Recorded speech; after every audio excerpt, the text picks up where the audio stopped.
अस्सलामुअलैकुम गाइस। तो आज हम शुरू करने वाले हैं न्यूक्लियोटाइड मेटाबॉलिज्म। न्यूक्लियोटाइड मेटाबॉलिज्म हम कर रहे हैं लिपिन कॉर्ड से। लिपिन कॉर्ड का चैप्टर है 22। तो हम चैप्टर नंबर 22 से हम कर रहे हैं न्यूक्लियोटाइड मेटाबॉलिज्म स्टार्ट। तो इस चैप्टर में हमने बेसिक ये पढ़ना है कि न्यूक्लियोटाइड के कंपोनेंट्स क्या हैं, इनके फंक्शंस क्या हैं और इसका स्ट्रक्चर क्या है, और इसके अलावा न्यूक्लियोटाइड्स जिन बेसिस से बना है, पायरीन्स और प्यूरिमिडीन्स, तो इनकी सिंथेसिस और इनकी डिग्रेडेशन कैसे होती है। तो हमने मेनली ये सब कुछ पढ़ना है। तो हम शुरू से स्टार्ट करते हैं। जैसे हम चैप्टर में जैसे सीक्वेंस दी हुई है उसी सीक्वेंस के साथ। तो जैसे हम चैप्टर ओपन करते हैं तो उसमें सबसे पहले हमें न्यूक्लियोटाइड के कंपोनेंट्स और उनके फंक्शंस बताए हुए हैं। तो कंपोनेंट्स, तो जैसे हमें पता है कि न्यूक्लियोटाइड के कंपोनेंट्स में एक शुगर आता है, एक फॉस्फेट ग्रुप और एक बेस। ये तीनों मिलकर एक न्यूक्लियोटाइड बनाते हैं। उसके आगे शुगर कौन सा होता है? शुगर मेनली होता है पेंटोज मोनोसेक्राइड, ये आप देख सकते हैं। और उसके अलावा फॉस्फेट ग्रुप होता है। फॉस्फेट ग्रुप एक हो सकते हैं, दो हो सकते हैं, तीन हो सकते हैं। उसके हिसाब से हम मोनो, डाई और ट्राई जो है एप्लीकेबल करते हैं इस पर। उसके अलावा दो तरह की बेसिस होती हैं न्यूक्लियोटाइड्स में। एक होती हैं प्यूरीन्स, एक होती हैं पैरामिडीन्स, और हम इनको आगे जाके डिस्कस करेंगे डिटेल में। अभी फ़िलहाल आपने ये याद रखना है कि एक जो न्यूक्लियोटाइड है उसमें एक शुगर, एक फॉस्फेट ग्रुप और एक बेस होती है। शुगर पेंटोज मोनोसेक्राइड, बेस जो है वो दो टाइप्स की हैं, प्यूरीन्स हैं और पायरिमिडीन्स हैं। ठीक है। उसके बाद हम आते हैं इसके फंक्शंस पर। फंक्शंस जो हैं वो सबसे पहले ये कि ये पार्ट है ऑफ डीएनए एंड आरएनए। इनकी इंपॉर्टेंस क्या है कि क्योंकि ये डीएनए और आरएनए के पार्ट हैं, अगर ये नहीं होंगे न्यूक्लियोटाइड्स हमारी बॉडी में तो डीएनए और आरएनए नहीं बनेंगे। अगर डीएनए और आरएनए नहीं होंगे तो there will be no proteins. अगर प्रोटीन्स नहीं होंगी तो उसकी वजह से क्या होगा? तो उसकी वजह से ये होगा कि सेल प्रोलिफरेशन रुक जाएगी। There will be no cell proliferation. तो इसलिए ये इतनी इंपॉर्टेंस है, क्योंकि अगर ये नहीं होंगे तो प्रोटीन्स भी नहीं होंगी और उनकी वजह से सेल प्रोलिफरेशन भी नहीं होगी, जो कि बहुत इंपॉर्टेंट है सेल के लिए। तो इनका एक फंक्शन तो ये है कि ये ना पार्ट हैं डीएनए के और आरएनए के। दूसरा जो है इनका फंक्शन वो ये है कि एक एक्ट करते हैं एज कैरियर्स। ठीक है। कैरियर्स कैसे? क्योंकि ये कैरी करते हैं intermediates of carb metabolism, lipid metabolism and protein metabolism. ये कार्ब मेटाबॉलिज्म, लिपिड मेटाबॉलिज्म और प्रोटीन मेटाबॉलिज्म के इंटरमीडिएट्स को कैरी करते हैं। और उसकी एक एग्जांपल जो लिपिन कॉर्ड में दी हुई है उसके मुताबिक ये है कि ना, जब ग्लाइकोजन सिंथेसिस होती है तो यूडीपी जो कि एक न्यूक्लियोटाइड है, ये एक्ट करता है एज अ कैरियर और कैरी करता है इंटरमीडिएट्स को, और जिसकी वजह से ग्लाइकोजन सिंथेसिस जो है वो कंप्लीट होती है। अगर ये यूडीपी जो एक न्यूक्लियोटाइड है ये कैरियर के तौर पर एक्ट ना करे और इंटरमीडिएट्स को कैरी ना करे तो ग्लाइकोजन सिंथेसिस नहीं होगी। ठीक है। और तीसरा फंक्शन इनका ये है, ये स्ट्रक्चरल कंपोनेंट्स होते हैं बहुत से कोएंजाइम्स के। कौन कौन से कोएंजाइम्स हैं?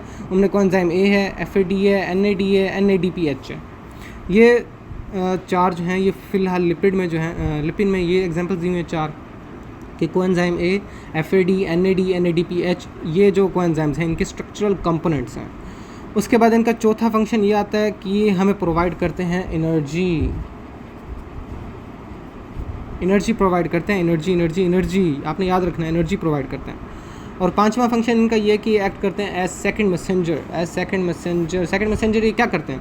सेकंड मैसेंजर की फॉर्म में जैसे हमने पहले पढ़ा था कि साइक्लिक एएमपी और साइक्लिक जीएमपी ये रेगुलेट करवाते हैं ट्रांसडक्शन पाथवेज। ट्रांसडक्शन पाथवेज तो आपने याद रखना है कि एक्ट करते हैं सेकंड मैसेंजर में क्या? Cyclic AMP and cyclic GMP, और ये रेगुलेट करवाते हैं ट्रांसडक्शन पाथवेज को। उसके बाद इनका last function according to Lipin कि ये रेगुलेट करते हैं की एंजाइम्स ऑफ मैनी रिएक्शंस। बहुत से बॉडी में जो रिएक्शंस हो रहे हैं उनके जो की एंजाइम्स हैं उनको ये रेगुलेट करवाते हैं। तो अब तक हमने क्या पढ़ा कि न्यूक्लियोटाइड मेटाबॉलिज्म है, ये हम लिपिन से पढ़ रहे हैं। चैप्टर 22 है, उसमें न्यूक्लियोटाइड सबसे पहले हमने कंपोनेंट्स पढ़े, शुगर, फॉस्फेट, बेसिस, और उसके बाद हमने फंक्शंस पढ़े। पहला, पार्ट ऑफ डीएनए आरएनए नहीं होंगे तो प्रोटीन नहीं होंगी, सेल प्रोलिफरेशन नहीं होगी। दूसरा, कैरियर के तौर पर एक्ट करते हैं, सेल इंटरमीडिएट्स को कैरी करते हैं। तीसरा, स्ट्रक्चरल कंपोनेंट्स हैं कोएंजाइम्स के। चौथा, एनर्जी प्रोवाइड करते हैं। पांचवा कि ये सेकंड मैसेंजर के तौर पर एक्ट करते हैं। और छठा कि ये रेगुलेट करते हैं कि एंजाइम्स ऑफ मैनी रिएक्शंस। तो आगे बढ़ते हैं लिपिन में कंपोनेंट्स ऑफ न्यूक्लियोटाइड्स के बाद, फंक्शंस ऑफ न्यूक्लियोटाइड्स के बाद हमें इसका स्ट्रक्चर बताया गया। तो हम भी अकॉर्डिंग टू लिपिन कॉर्ड ही चलेंगे। स्ट्रक्चर को हम देखेंगे तो स्ट्रक्चर में हम ये बताया कि न्यूक्लियोटाइड जो है, जैसे मैंने आपको पहले बताया कि शुगर, फॉस्फेट और बेसिस से मिलकर बना, ठीक है। शुगर मैंने आपको बताया मेनली जो होगी वो आपको अभी भी बताया कि ना पेंटोज मोनोसेक्राइड होगी। तो अगर आरएनए होगा तो उसमें वो उसको हम कहेंगे राइबोज शुगर, और अगर डीएनए होगा तो उसमें हम इसको कहेंगे डीऑक्सी राइबोज शुगर। इन दोनों में फ़र्क बस इतना है कि ना राइबोज शुगर में ना OH ग्रुप होता है, हाइड्रोक्सिल, और डीऑक्सी का मतलब है ये जो ऑक्सीजन है ना ये रिमूव हो जाता है। डीऑक्सी में ये ऑक्सीजन रिमूव हो जाता है, जिसकी वजह से सिर्फ हाइड्रोजन रह जाता है, इसलिए हम इसको डीऑक्सी राइबोज शुगर कहते हैं, ठीक है। दूसरा component phosphate group. Phosphate group मैंने आपको बताया कि 1 हो सकते हैं, 2 हो सकते हैं, 3 हो सकते हैं। अगर 1 होगा तो मोनो, 2 होंगे तो डाई, 3 होंगे तो ट्राई। तो अगर फॉस्फेट ग्रुप 1 होगा तो मोनोफॉस्फेट, 2 होगा तो डाईफॉस्फेट, 3 होगा तो ट्राईफॉस्फेट। उसके बाद हम आते हैं बेसिस पर। Basis according to Lippincott के मैंने अभी आपको बताया कि प्यूरीन्स एक टाइप है, एक है पायरिमिडीन्स। अब सबसे ज़्यादा मसला ये आता है कि ना लोगों को याद नहीं रहता कि प्यूरीन्स कौन से हैं और पायरिमिडीन्स कौन से हैं। तो उसका मैंने सबसे आसान तरीका आपको बता रहा हूँ कि पायरिमिडीन्स जो हैं उनको आपने याद रखना है कट से, CUT कट। कट जो है वो पायरिमिडीन्स हैं, उसमें आता है हमारी साइटोसिन, यूरासिल, थायामीन। ये कट आपकी पायरिमिडीन्स हैं। उसके बाद आपने ये याद रखना है कि जब RNA अगर हम कर रहे होंगे स्टडी तो उसमें होगा साइटोसिन और यूरासिल, और अगर DNA तो उसमें साइटोसिन और यूरासिल की जगह होगा थायामीन, ठीक है। बस ये यूरासिल की जगह थायामीन के साथ एक्सचेंज हो जाता है और ये DNA में थायामीन पाया जाता है, ठीक है। तो आपने ये याद रखना है। और कैसे याद रखना है? कट से याद रखना है, बहुत इंपॉर्टेंट है और बहुत आसान है इस तरह याद रखना। तो साइटोसिन और थायामीन और यूरासिल के अलावा आपको पता है बाकी कौन से 2 बच गए? बाकी 2 बच गए एडेनिन और गुआनिन। तो आपको ये इतना मुश्किल नहीं होगा, अगर आपको कट याद है तो आपको ये याद रहेगा ही कि ना एडेनिन और गुआनिन जो हैं वो प्यूरीन्स हैं, और DNA और RNA दोनों में ये दोनों ही होती हैं, सेम होते हैं।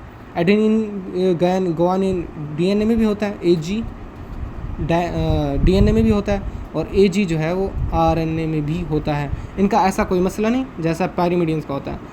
ये दोनों जो प्यूरीन्स हैं उसमें ये दोनों सेम होते हैं।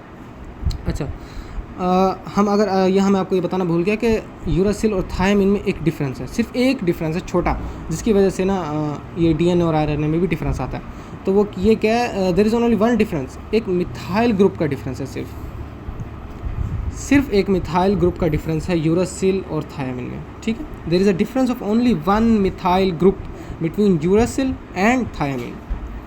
उसके बाद हम एक इम्पॉर्टेंट बात ये पढ़ने वाले थे कि बेसिस जो है अकॉर्डिंग टू लिपिन कॉर्ड, अगर जब आप ये पायरीन्स और पायरिमिडीन्स पढ़ लेंगे, मिथाइल ग्रुप का डिफरेंस होता है यूरासिल और थायामीन में, ये भी पढ़ लेंगे। उसके बाद आपको ये बताएगा लिपिन कॉर्ड वाला ये बताएगा कि ना बेसिस जो है ना ये मॉडिफाइड भी होती हैं।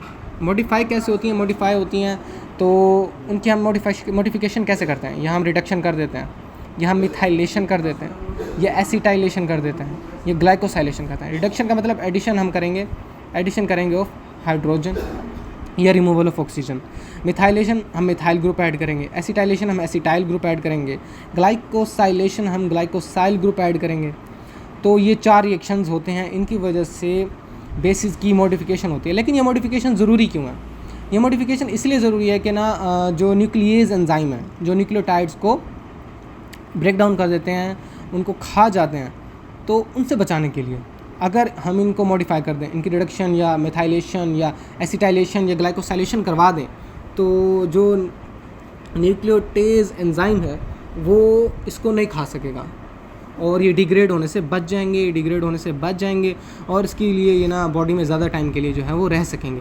और दूसरा ये कि जब ये रिड्यूस होते हैं या मिथाइलेशन जब इनकी होती है, या एसिटाइलेशन होती है, या ग्लाइकोसाइलेशन होती है, तो इसकी वजह से ये जो न्यू फॉर्म में जो बनते हैं, तो उसकी वजह से ना बहुत से जो हैं एंजाइम्स जो हैं वो ट्रिगर होते हैं, बहुत से एंजाइम्स एक्टिवेट होते हैं। तो इनके 2 फंक्शन है, एक इनकी डिग्रेडेशन से बचाता है मॉडिफिकेशन की वजह से, और दूसरा ये कि ना बहुत से एंजाइम्स जो हैं वो एक्टिवेट होते हैं इसकी वजह से। तो हम लिपिन से कुछ एग्जांपल्स कर लेते हैं, इनकी दी हुई एग्जांपल्स। तो एग्जांपल्स में हमें ये बताया हुआ है कि ना सिस्टीन है, इसमें इसकी हमने की है एसिटाइलेशन, तो ये बन गया है N4 एसिटाइल सिस्टोसिन। साइटोसिन जो है उसकी हमने एसिटाइलेशन किया तो वो बन गया N4 acetyl cytosine.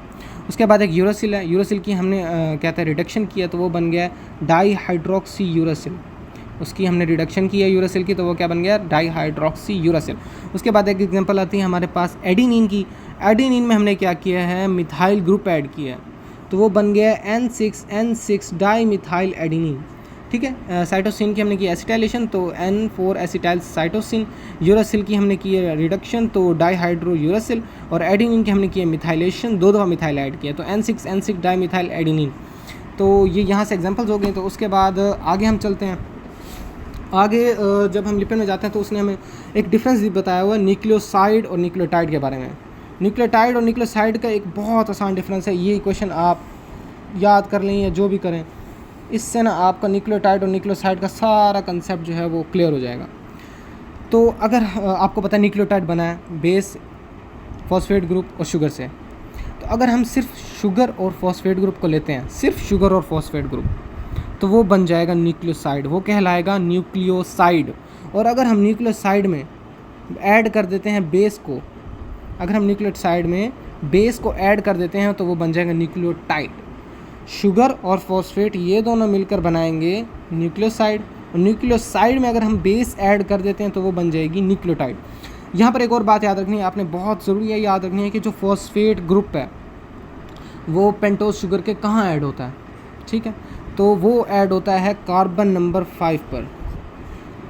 Phosphate group जो है वो पेंटोज शुगर के कार्बन नंबर 5 पर जाके ऐड होता है। तो आपने ये क्वेश्चन देख लेनी है, देखें, इसको लिख लें कहीं पे, बहुत आसान है, आपको याद रह जाएगी। उसके बाद आगे चलते हैं। तो एक और बात यहाँ से याद रखने वाली है जो हमने अभी पढ़ी न्यूक्लियोसाइड और न्यूक्लियोटाइड वाली, के ये जो फॉस्फेट ग्रुप है इसका बहुत इंपॉर्टेंट फंक्शन है, बहुत इंपॉर्टेंट है ये फॉस्फेट ग्रुप। इसकी वजह से ही डीएनए और आरएनए पर नेगेटिव चार्ज आता है। तो जो नेगेटिव चार्ज है डीएनए का और आरएनए का, वो किसकी वजह से है, इस फॉस्फेट ग्रुप की वजह से है। डीएनए और आरएनए का नेगेटिव चार्ज इस फॉस्फेट ग्रुप की वजह से है, ये आपने याद रखना है। बस आज तक हमारा ये ख़त्म हुआ, तो मिलते हैं नेक्स्ट वीडियो में, पार्ट 2 में। ओके, अल्लाह हाफिज़।